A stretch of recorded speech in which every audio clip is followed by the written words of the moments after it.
everyone, to another episode of Taking Up Space, a Michelle A. Mayer podcast. Always excited about coming forward, y'all. Today is absolutely no different. Today is a new style of delivering my podcast. I am delivering the podcast live today. Can you believe it? I'm feeling so much more empowered, y'all. I really am. I'm getting back to some normalcy. I mean, everything is not normal with me, but I'm starting to get back to some form of normalcy. I don't know if you've ever been through something like, whether it was postpartum depression you went through after you had a baby, and you're just kind of getting back to your normal self, like your body parts are starting to resemble what they look like a little bit before the pregnancy, or if you are just getting back to any type of normal rhythmic system that you kind of felt good about. You can relate to where I'm at. That's kind of where I'm at with it right now. So I'm super excited about branching off and into new realms. And today I have an exciting conversation for you. I posted something on my Instagram page this morning that I had in the library of content stored on my phone that I never posted. One of the slides I posted, but the rest of them I had in the library of my mind, and I had conveyed them and put them on in memes and never posted them. And I want to elaborate more on that today with you. I would like to get further into detail with that as it relates to your walk, because it is my goal to give you guys tools that can really benefit you in real life. Like, I've had a monumental life. Honestly, I have not had a boring life. I haven't. And so I have a lot to share with you that I know that can be useful to you. Yesterday in my live podcast, I had expounded upon how very relevant and necessary it is for you to forge a internal relationship with God. Welcome, everyone. And that internal relationship, it's your make or break.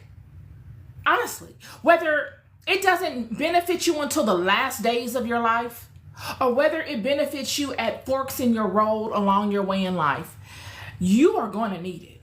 I'm here to tell you, it makes the world of difference. So I think if anything I can give you starting out and that I know of, I can give you some tips as to how you can go about doing that. And it all surrounds knowledge, right? So it's mostly about being curious about the right things, okay? So I'm going to lead with, the post that I put out there. I put out a post talking about how God has set a scene in 2025. Over the last 3 or 4 years, God has set a scene, a stage before all of us, each and every one of us, to see which tune we dance to. Absolutely. It's sort of like God has sat us at a buffet table and said, this is what you have before you. And you, with all of your choices and all of the options you have, based upon what you know and what you love, what you know of your life, what you know of yourself, what you know of me, what you know of all the other things, I want you to decide what you continue to partake of. Even though you see all of this change going on and you have the opportunity to be able to move in whatever direction you want to regarding this change, what do you choose? And what is happening is the world is the stage, and the world and the people of the world, everybody is dancing. Whether they know it or not, they are dancing to a melody. Some are out here premeditatively dancing. Some have pondered things and paid attention to things to know that there's some strangeness to this. And I need to dance to a different tune during this season. That dance that I had in the last seasons of my life, sure, I can dance to them, but this is an exciting season. I could actually step out and do something different. Something that the people that I know have never seen, something that my audience has never seen, something that I've not really tapped into. I have the freedom to dance to whichever tune inclines upon my heart to dance to. And then you have some people that just refuse to change their tune. They're going to stick to that same old tune because they've built a surrounding upon that tune. That tune has garnered them the luxuries that they have in their life, and so they can't afford to change it. Even though this is the opportune time to take the risk and step out and just change their tune. They've maxed out at whatever capacity that the dance, the tune that they've been dancing to can garner them. And God is saying, I'm giving you something here, a new leaf. You could either dance to this, pick a new tune to dance to, or you can stick to this old tune that you have become so accustomed to, but you will go no further with. And many will stick with that because it's safe for them. It takes a lot to get out there and perform to another tune. It takes a lot of internal strength because you might look stupid a little bit in the beginning and you don't have it within you to withstand the rejection or the condemnation that'll come from it initially. You can't ride that initial wave, so you just don't try. And then you have those that are onlooking, that feel like they're not dancing. They're just voyeurs to everyone else dancing. They feel like they don't have to dance. It's not, they're too regal to dance. They're above the dance. They can look at other people dance and critique them and their dance. But lo and behold, they're dancing just like everybody else. They're just dancing by default. They're doing the minimal thing with precious time that we're all being judged by. I want to bring up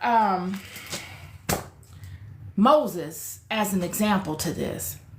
You know, Moses was a paramount individual, y'all. The Judeo-Christian Bible does not really give Moses his full spectrum of flowers that he deserves. Like I said, and no shade to the Bible. I love my Bible. But the reality of the Bible is the Bible gives you a very limited scope of a very broad story. It gives you top notes. It doesn't go into detail of the day-to-day. It doesn't give you the acts that happen, but in the meantime, in between time of the top notes happening. Like when we look here in Exodus chapter 2, we see that Moses slays the Egyptian. Verse 15. And now when Pharaoh heard of this thing, he sought to slay Moses. But Moses fled from the face of Pharaoh and dwelt in the land of Midian, and he sat down by a well. So the Bible is not telling a falsehood. It just skips over to the part that it wants to get to. The Bible is not speaking to the fact that Moses, after slaying the slaying the Egyptian, he flees from Egypt and goes to the land of Cush. He spends a tremendous amount of time in Cush. He spends a tremendous amount of time in Cush being the priest or the servant, if you want to call it that, the priest to the former king of Cush, who is now ostracized from his kingdom by none other than the priest that Moses ran out of Egypt. And Moses is using his spiritual prowess and his power and authority in the world of spirit to contend with this high priest that is over a kingdom that he stole. He's protecting the king of Cush and waging war with this spiritual war, with this high priest that he ran out of Egypt. The Bible doesn't speak to that. It just picks up where it needs to. It picks up with Moses leaving Cush after becoming king of Cush, leaving Cush, and now he's at a well in Midian. And he comes across Zipporah, the daughters of Jethro. And they lead him back to Jethro, their father. And he now has an encounter with God at a bush. And it would be that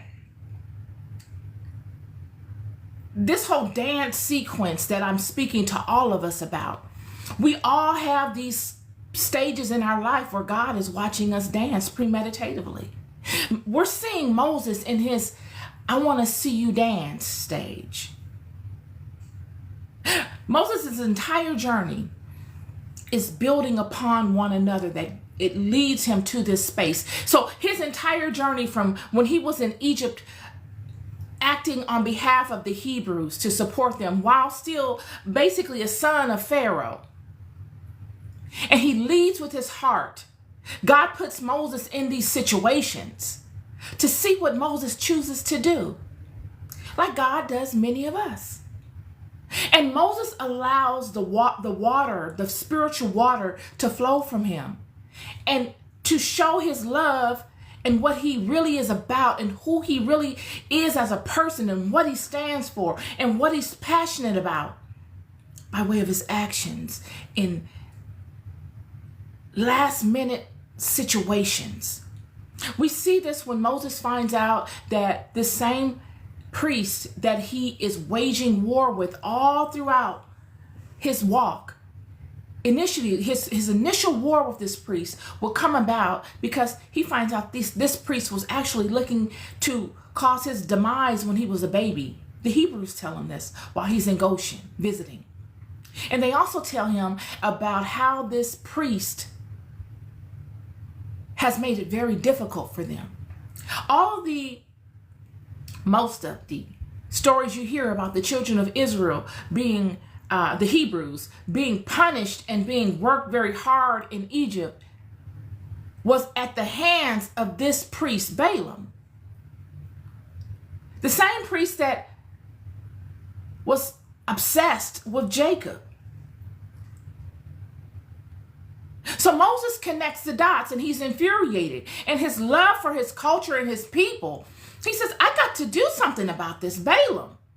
And Moses rises up within himself and finds himself worthy to wage war with Balaam spiritually.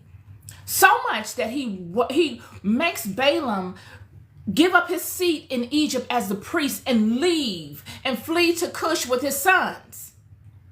This is how powerful Moses was. So this is what I want you to start thinking about when you think of the prophets. These are not just people conveying God's words. These are people that are action-oriented people that have contended in spiritual warfare that will scare many people off. They have contended and held space and dominated in spiritual battles that would have annihilated other people. These are proven people. And Moses is definitely a proven man. Yet all of these instances that we see Moses going and experiencing are instances that are brought on immediately. Him slaying the Egyptian. He comes upon a situation that he sees with the Hebrews being attacked by the Egyptians because of all of the struggles being put upon them by this Balaam, and he slays the Egyptian to protect the Hebrew. And an act that he could not have premeditated. The Bible says that he looked around and to see if anybody was looking, and he just immediately went for it.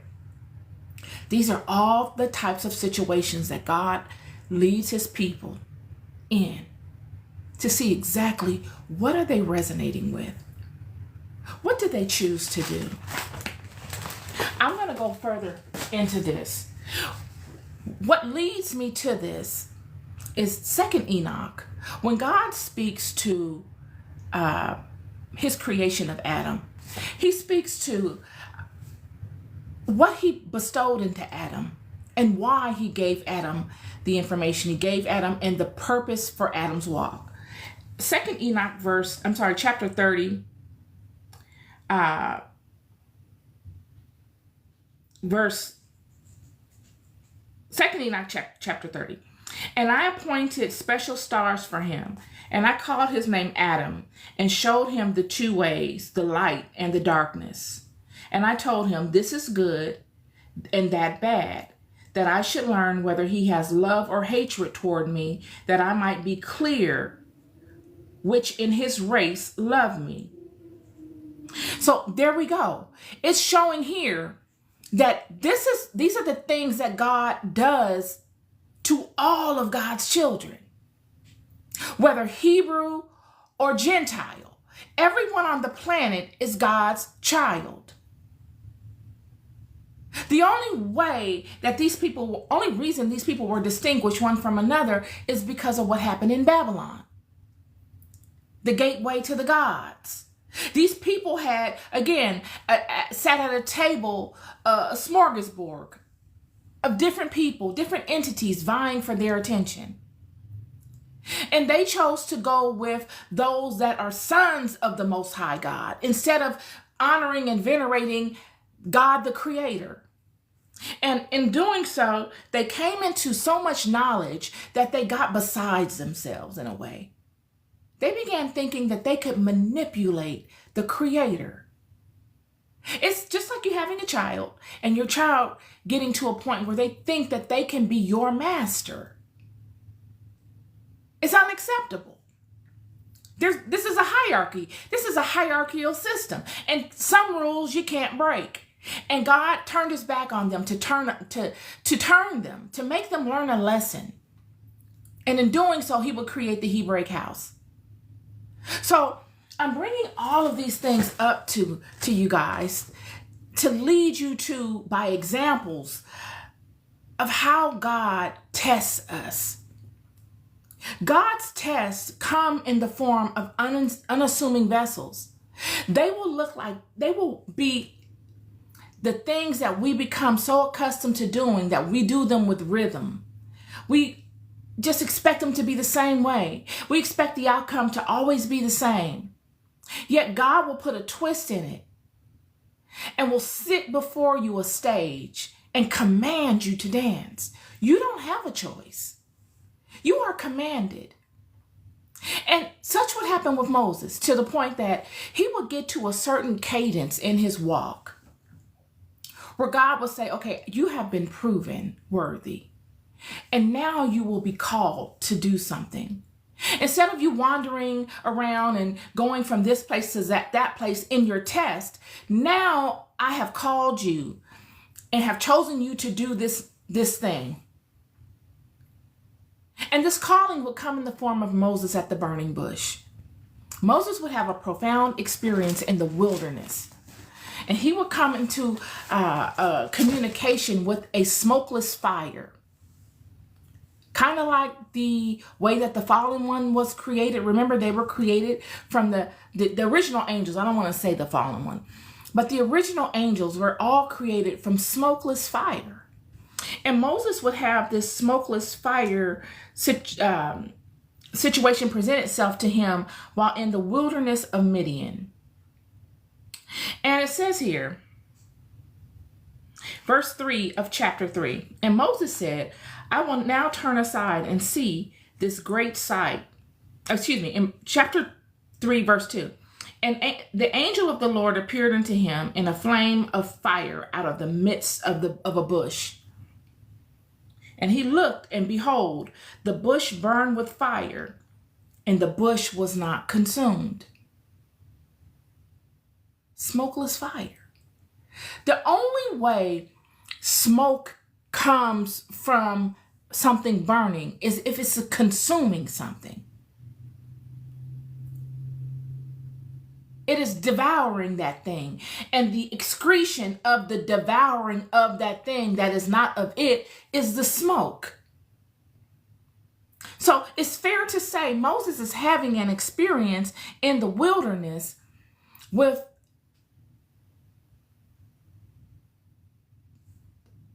God.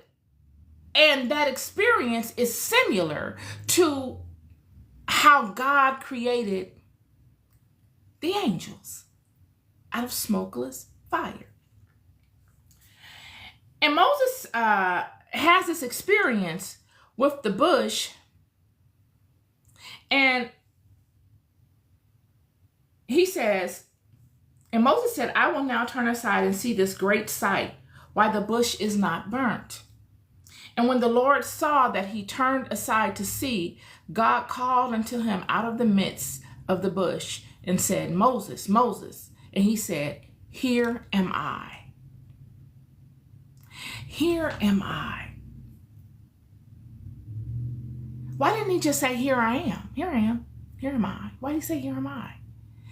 It's because, again, it goes back to the creation of Adam.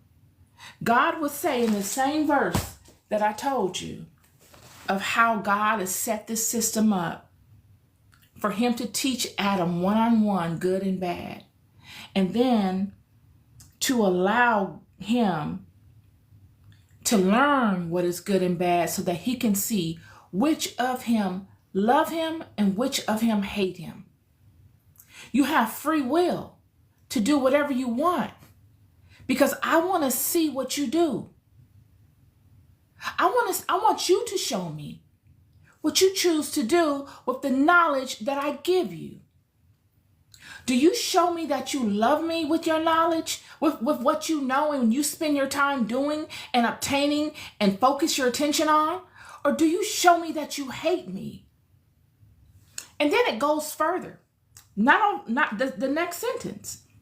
It goes, well, not the next sentence, but it goes further. And it says, it is the next sentence. It says, For I have seen his nature, but he has not seen his own nature. Therefore, through not seeing, he will sin worse. And I said, after sin, what is there but death? So God is saying in scripture, he's given mankind all of the knowledge, the fundamentals to this thing that they need to make executive decisions in their life. Everything they need is engraved in the law of their heart. It's nowhere on a tablet on the hills of Mount Sinai. It's nowhere in the earth. It's in the earth by way of your internal heart. It never leaves you. Yet when you go against it, you will go against the God within you. And God gives you this knowledge as a way to see, as a test to see what you choose to do. Do you choose to go against the law of your heart? Or do you do things that feel good to you, regardless to if it takes you a little longer to get the things you want? Because this is exactly what we see here with Moses. We see when he turns aside to see God, when he turns aside to see, this is highly metaphorical. God has come unto Moses in a bush, and he makes it very apparent that this is an obscurity. This is like a one-off, and it's caught Moses' attention. That's what the Bible is conveying. He's saying God did something so out of the ordinary that it caught Moses' attention. And once it got Moses' attention, God called unto him out of the midst of the bush and said, Moses, Moses. And Moses revealed to God what he knew by the way he declared himself. Moses declared and said, he said, Here am I. When he says, Here am I, that shows doubt. Here am I. Here am I. That is not a declaration. That is the opposite of a declaration. A declaration is, Here I am. I am here. But the opposite of a declaration is, Here am I. So now God knows I got something I can work with Moses here. See, God doesn't need you to be perfect, friend. We all think we need to be so perfect and we can condemn each other because you don't do it like I do it. Everybody out here doing it wrong. What you think you're doing right, friend, could be very wrong. Jesus has said in scripture, many of you will say things in my name and I'm going to tell you I don't even know you. That should be foundation enough to humble us, to let us know that we don't have all the answers here. We should be humble enough to say, I don't know it all, but I'm surely looking for truth and I'm willing to listen to what you got. And I'll take certain things that you have that resonate with me. And what doesn't, I'll leave on the side. But God bless you. Keep going, friend. I admire the fact that you even care enough.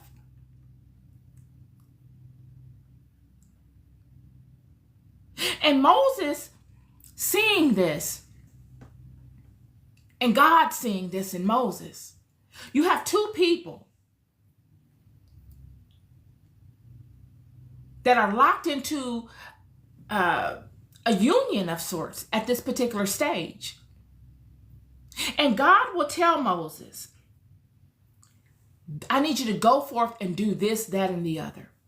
It's not a question. It's not an ask. It's not, can you, if you do. No, God commands Moses.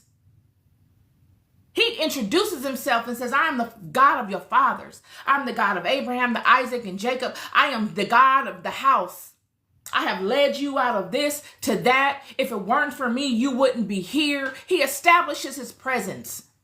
He lets him know the hierarchy here, the level of respect that needs to be adhered to. And then God says, I am come down to deliver them out of the hand of Egyptians and to bring them out of the land unto a good land and unto a land flowing with milk and honey, unto a place of the Canaanites and the Hittites and the Amorites and the Perizzites and the Hivites and the Jebusites. Now therefore, behold, the cry of the children of Israel is come unto me, and I have also seen the oppression wherewith the Egyptians oppressed them. Come now, therefore, and I will send thee unto Pharaoh, that thou mayest bring forth my people to the children of Israel. That thou mayest bring forth my people, the children of Israel, out of Egypt. He didn't ask Moses. He told Moses. And Moses asked him, well, who am I going to say I'm coming from? I mean, who sent me?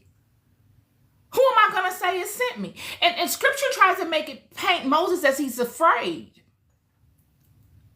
Moses couldn't have been afraid to go to Egypt and face Balaam, because that is exactly who he's going to go face. The same prophet that he has waged war with all along.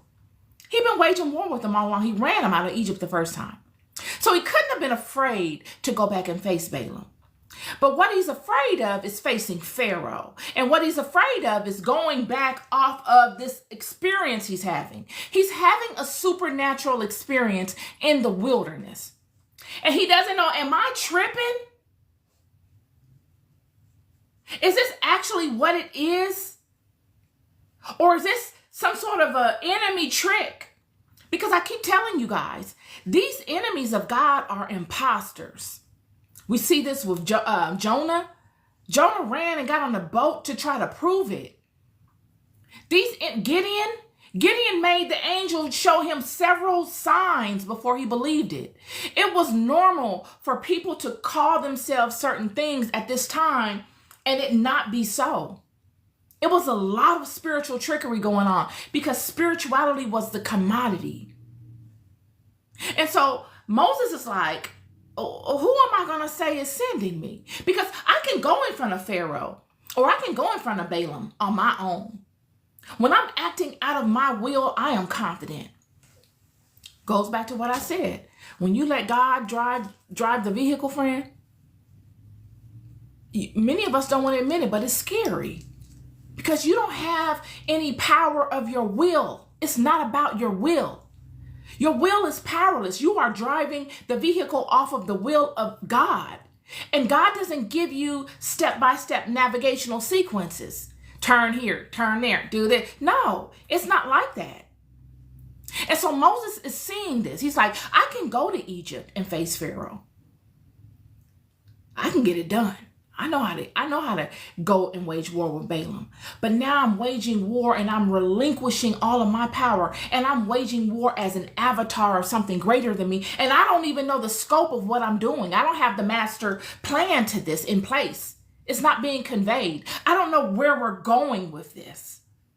And Moses is saying, Moses said unto God, who am I? that I should go into Pharaoh, that I should bring forth the children of Israel out of Egypt. And he said, certainly I will be with thee, and this shall be a token unto thee, that I have sent thee. When thou hast brought forth the people out of Egypt, ye shall serve God upon this mountain. And Moses says, who am I going to say sent me? Moses knows a couple of things. Seriously.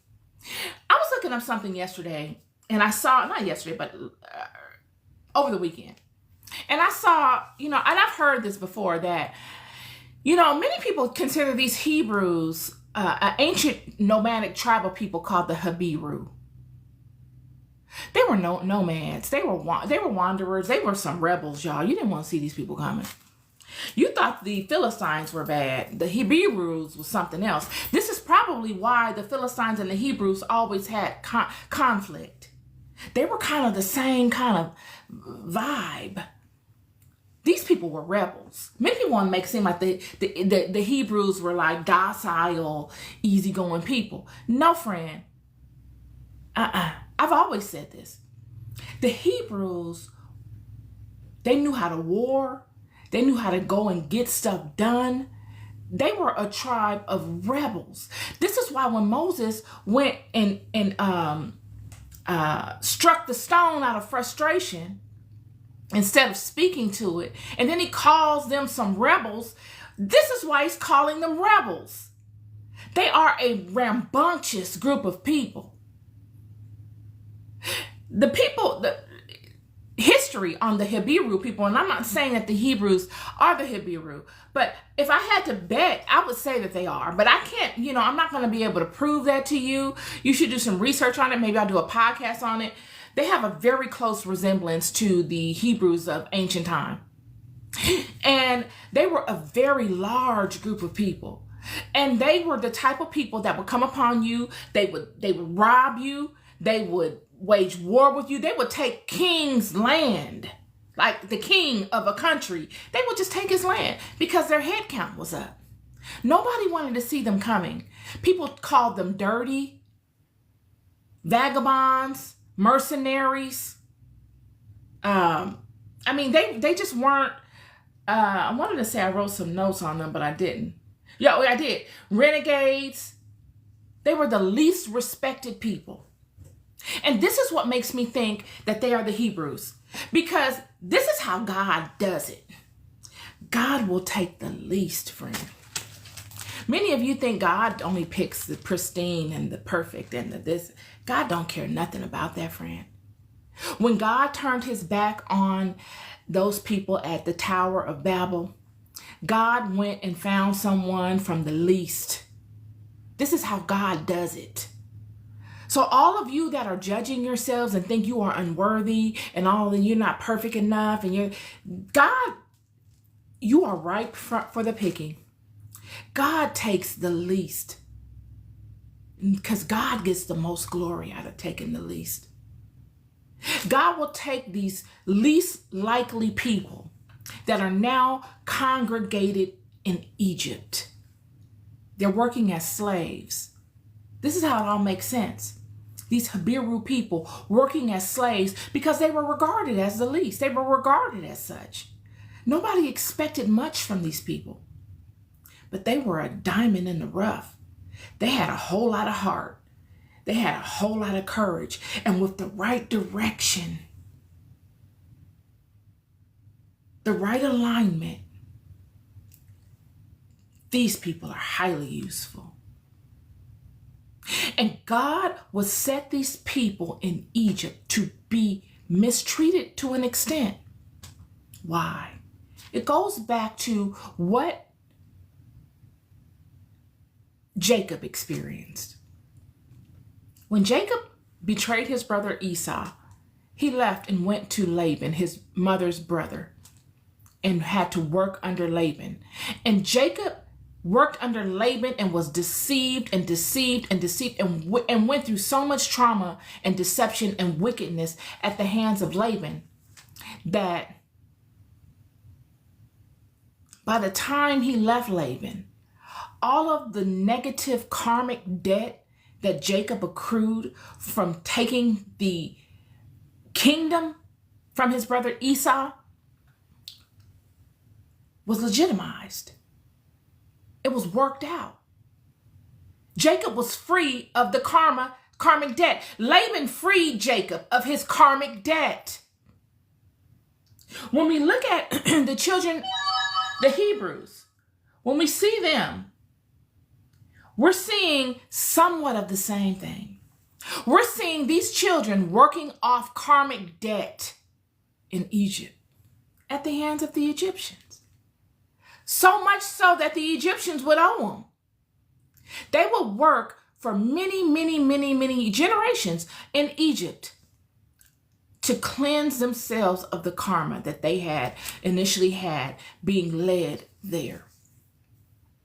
And then Moses would come forth.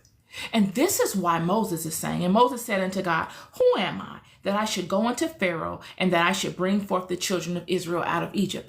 Moses knows that these children are Egypt's powerhouse. He knows the Pharaohic dynasty better than anyone. He grew up in it. And he knows that what God is asking him to do is to take Egypt's bank. He's taking the engine. And he knows it's going to be a battle. And he's only one man.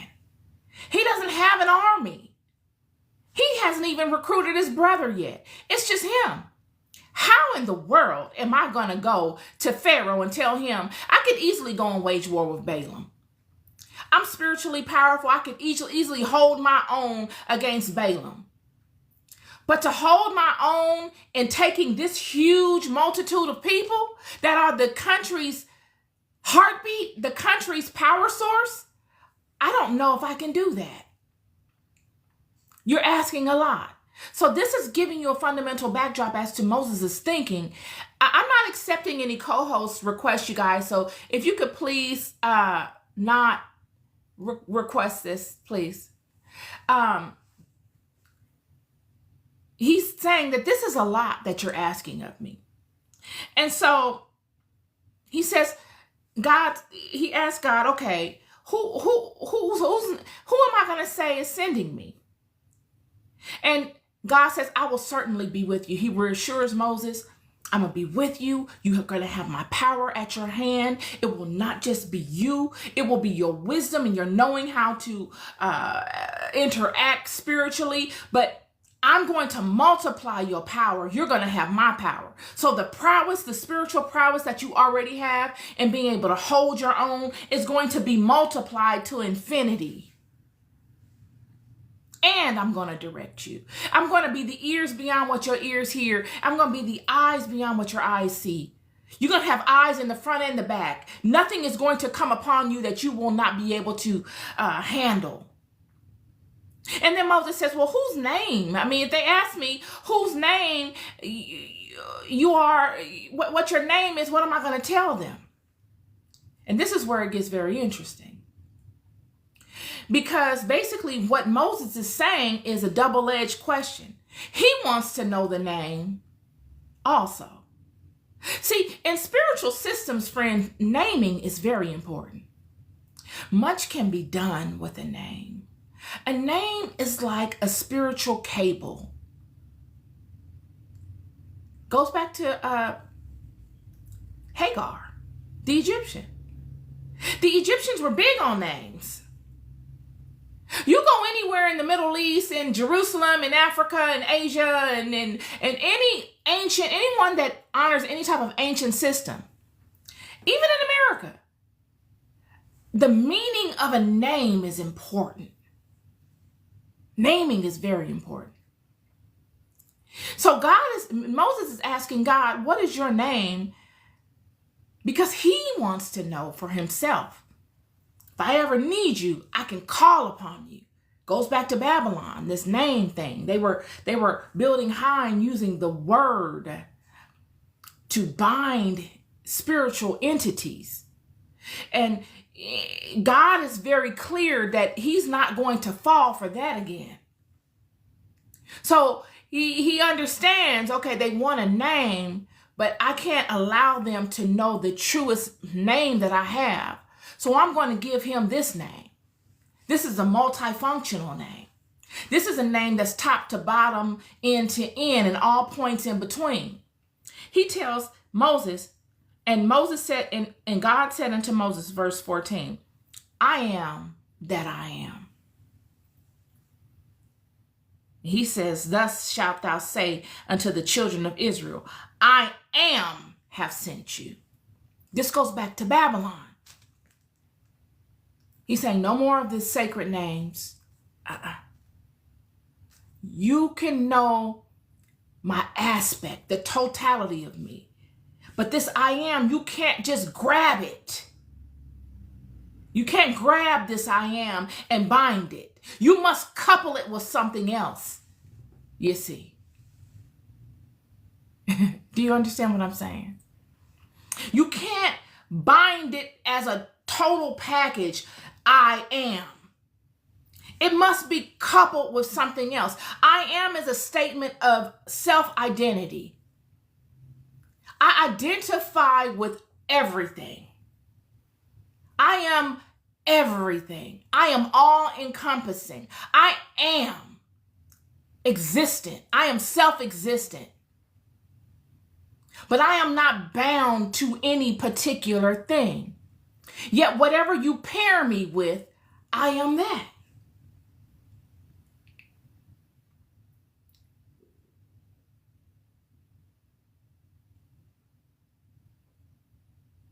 So we know that when God chooses to work with us, God sets a stage for us to see what we default to.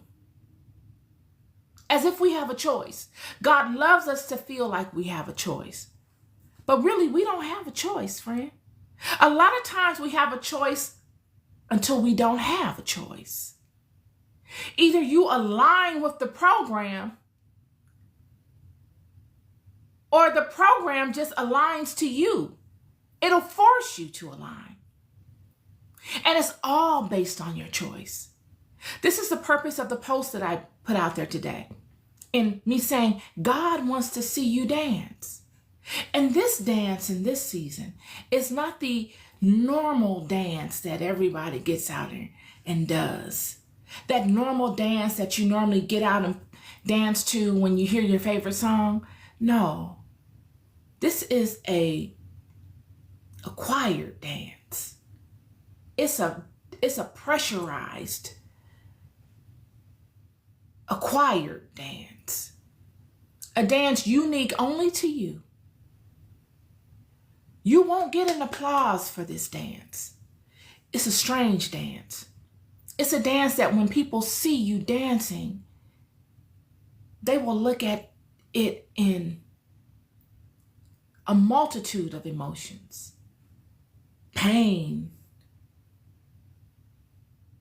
sadness, weeping, some joy, excitement, hope, disdain. You will get all of these different feelings with this dance because of the wrestle of the dance. Everybody wrestles. Yet it will bring forth the most powerful oil of you, the oil of your existence. It's the dance of your life. It is the song of your life that you are dancing to. And it all is done on the same stage. Everybody's dancing on the same stage, friend. Regardless to if it looks like it or if it doesn't. All of us are dancing on the same stage. Regardless to if you see someone else dancing and you feel like you're too cool to dance and you can stand in the corner and look cool, like, you know, people are looking at you like, oh, wow, he's lucky. He doesn't have to dance. Or she's lucky. She doesn't have to dance. Those are the cool people. You're dancing. You're still dancing. But your dance isn't as intentional. so you don't score as high on the test. It only hurts you. Whereas you have the opportunity of a dance of a lifetime. Don't miss the dance. Get out here and dance. What is there to lose? It literally, at this time, is the dance of a lifetime.